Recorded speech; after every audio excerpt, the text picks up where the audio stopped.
Welcome to another episode of the Nuclear Medicine podcast. And I'm going to speak to Professor Steve Larsen, who we've spoke with the colleagues before, Sarah Cheel previously, and that was an excellent podcast. But I was struck at this meeting, and we're at Melbourne at the World Federation of Nuclear Medicine and Biology, and a lot of we had a lot of interesting talks. But I was struck on your talk that dealt with a lot of future concepts and things that were coming up.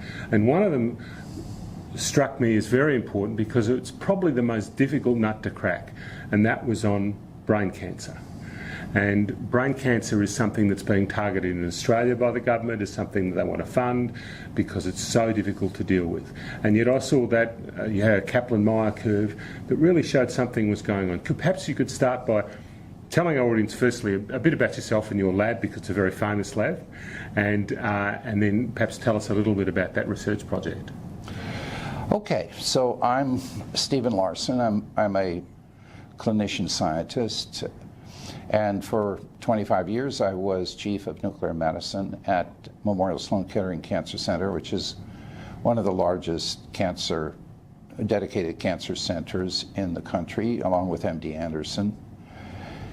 And I have, for all that time, been involved in both a laboratory activity as well as running a large clinical service, which over the course of that period of time, 25 years, was developed into one of the largest in the country with a successful implementation of advanced technology such as positron emission tomography, so that at the present moment, the nuclear medicine service does more than 100 cases a day, which are referred to us by doctors who are taking care of patients with advanced cancers.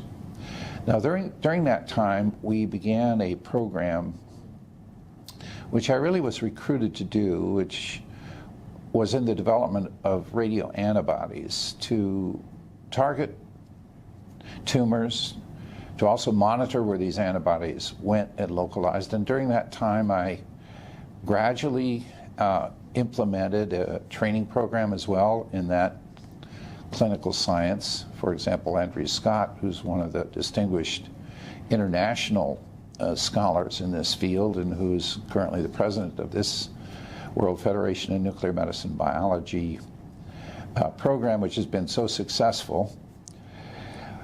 People like him came to train and to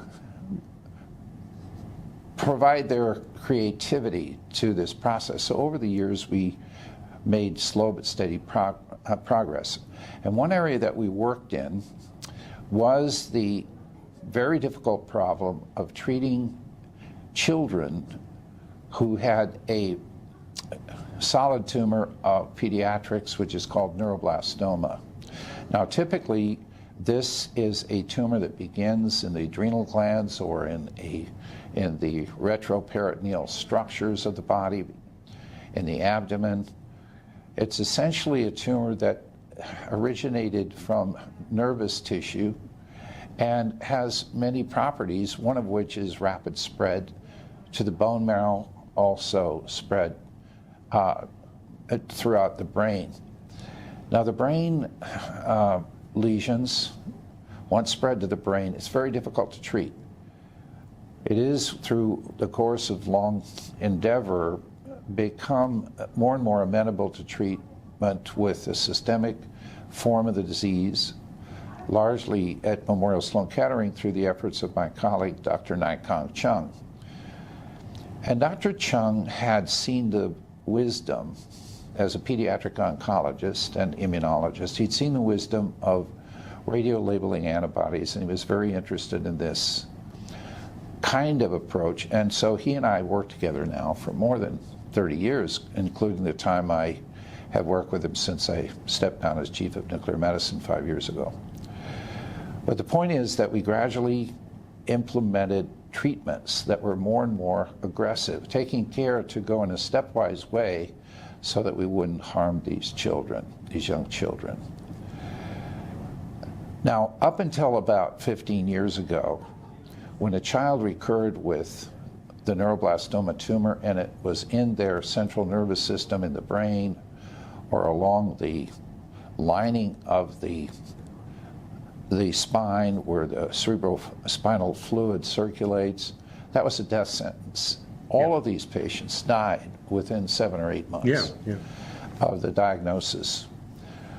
But gradually, with this treatment, by incorporating a radioiodine antibody into the therapeutic regimen, we were able to see responses occurring. And finally, with dose escalation, which was done very carefully using a theranostic approach, that is, we used a radioactive form that would give us good images, quantitative images, PET images, in fact.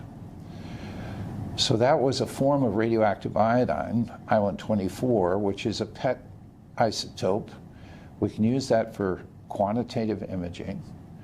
And then treatments were done based on the knowledge obtained with that in individual patients with that PET imaging I-124.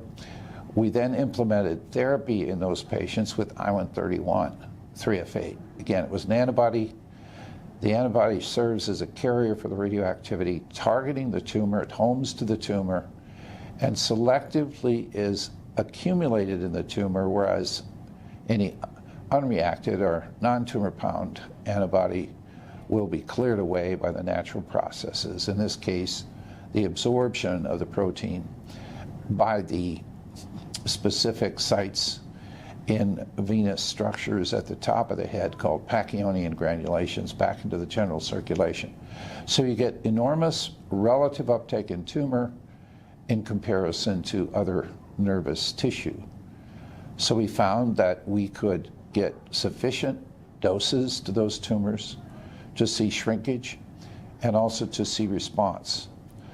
So a phase 2 trial, which is intended to show early treatment effectiveness, it tests that, whether it's effective or not, was implemented about 15 years ago.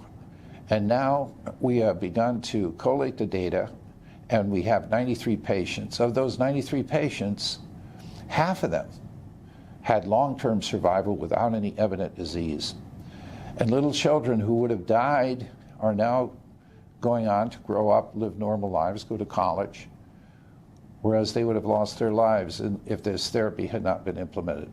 So the therapy, I mean, a lot of previous therapies weren't persistent, like they developed radio resistance and this sort of thing. This didn't happen in this case? This didn't happen in this case. And it was partly because of the way we did it. We gave these 2 doses of 50 millicuries. It isn't perfect because still 44% of the patients do not get the long-term response, but it was quite remarkable. 56% of patients got a long-term response without any evident chronic toxicity of any kind, and the patients went on to live normal lives. That's amazing. It's amazing. It was amazing and very gratifying to us. And it was very difficult to do. It involved implanting surgically, with help of the neurosurgeon, a access to the ventricle in the middle of the brain where the CSF reservoir is, cerebrospinal fluid reservoir, and normal production is. And then currents that are based on this normal production carry the antibody everywhere throughout the entire cerebrospinal fluid space, which is about 150 cc's or milliliters in the child. But the concentration is very good in that space, and then the clearance is very effective. So that was the physiologic reason we got the kind of uptake we did. So having seen that we could get this kind of curative treatment with a compartmental therapy of this type, we then set about, Dr. Chung and I, and to develop a treatment that would be effective in these same patients and also in other patients. We expanded our vision to other kinds of solid tumors in adults as well as in children. that could be treated by injection into the vein, so that it would go systemically throughout the whole body. That's a much into the brain. That's a much bigger, yes, but that's a much bigger challenge to treat disease in the whole body, because first of all, the antibody is much more diluted. Yes. Because the average size of the plasma space, for example, is about 3,000 cc's, for example, in a normal adult. So it's much more diluted. So you have to get the same kind of effectiveness, though. We realized you have to get more than 4,000 or 5,000 rats to have any effect, and to cure the patients, probably about 10,000 rats is essential in terms of radiation delivery. Now, the rat is a unit of energy release in tissues. And just as a number, what we're shooting for is about 10,000 rats, because that will cure or completely stop the growth and kill the tumors for most solid tumors. And you have to give that level of radiation, because what you don't want to develop is the radio resistance. So you want to get it first go. Well, you'd like to get, at least you'd like to kill the tumors, a large fraction of the tumors. You'd like to be able also to do multiple doses, because perhaps you're going to have tumors that aren't directly targeted the first time. And so you don't want an immunogenic, or something that's going to create an allergy to the protein that's going to disable the protein later. So you have a very high threshold for the reagent itself. Right. So fortunately, we teamed up with a colleague at Massachusetts Institute of Technology, who happened to develop a very special antibody that actually bound a small molecule. So it was possible to develop a scheme that's based on the work of others many years ago, but they didn't have the advantage of the wonderful reagents we now have. So we perfected something called multi-step targeting. Right. And this is what Dr. Cheel had spoken to you about. Yeah. So about the time that Dr. Cheel came to my laboratory, which is now about 7 years ago, we began this collaboration with my colleague, Dr. Chung, who had worked together for so long on the children and on the compartmental therapy. This time we began a campaign to try to develop a treatment that could be delivered intravenously into the body to systemically treat these same kinds of solid tumors. So we started off in animals, and we, over the course of the last 7 years, have developed therapies that, with 3 systems, pretty completely detected. And these systems bind to selected proteins and other kinds of large molecules produced by the cancer cell that are cancer specific, in the sense that it's overexpressed in the cancer and compared to other tissues.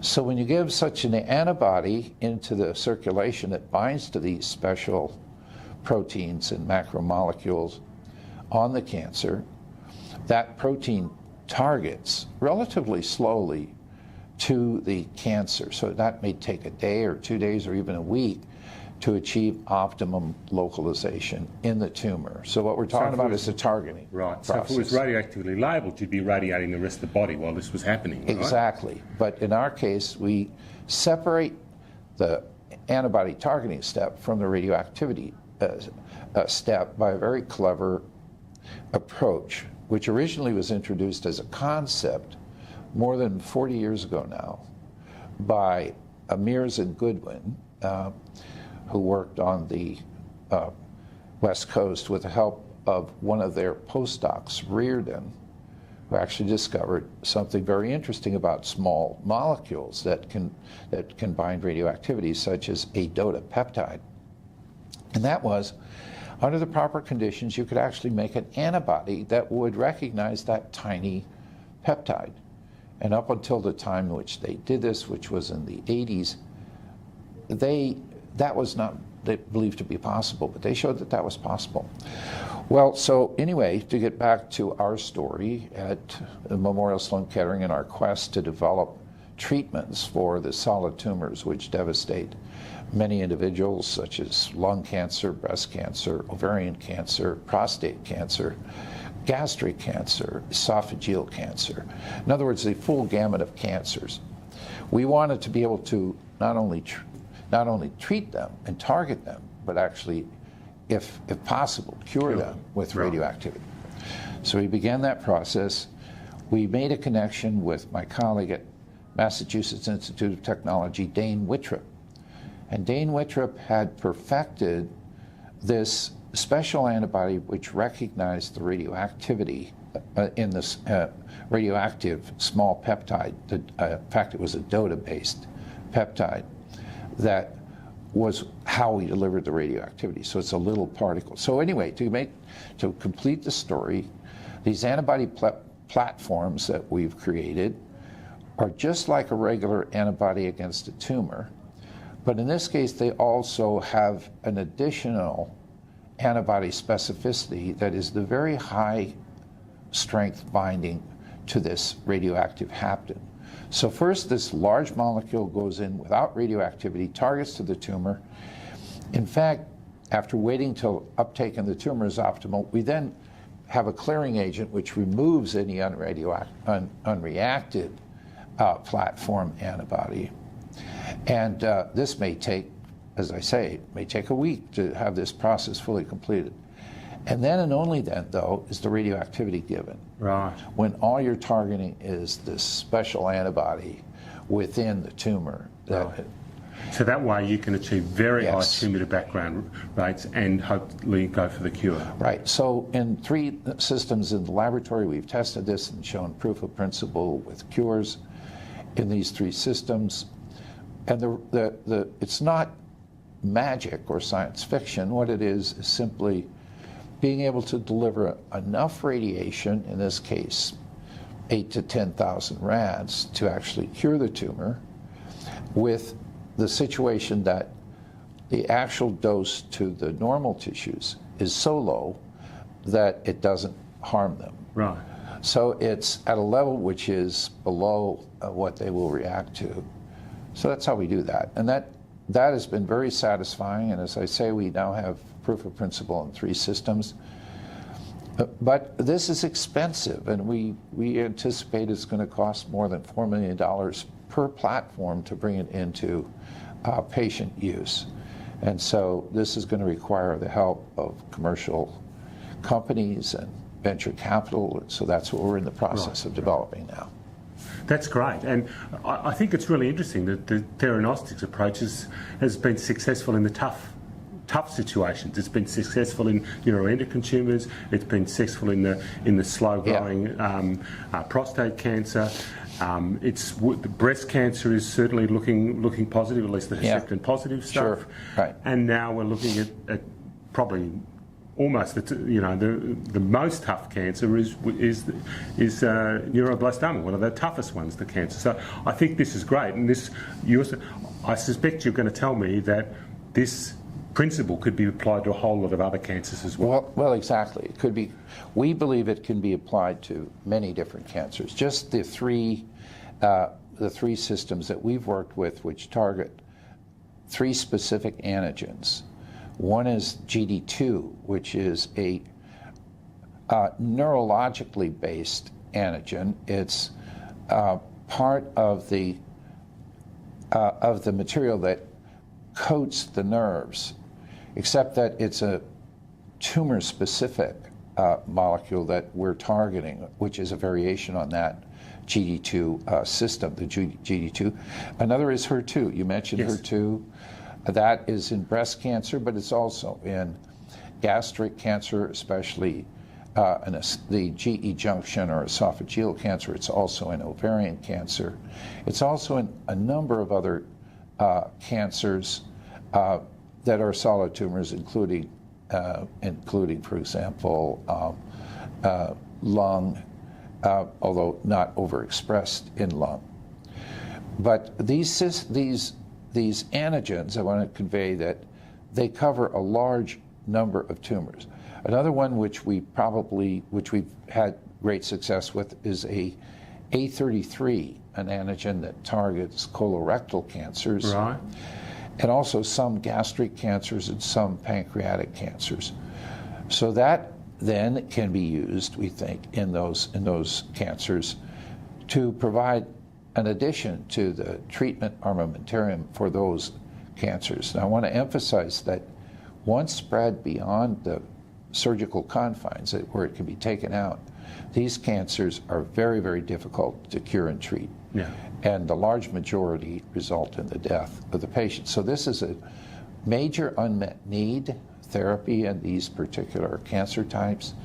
And despite all the advances that have been made in immune checkpoint therapy and in tyrosine kinase inhibitor drugs, we still are at a situation where we don't have curative therapy for these cancers.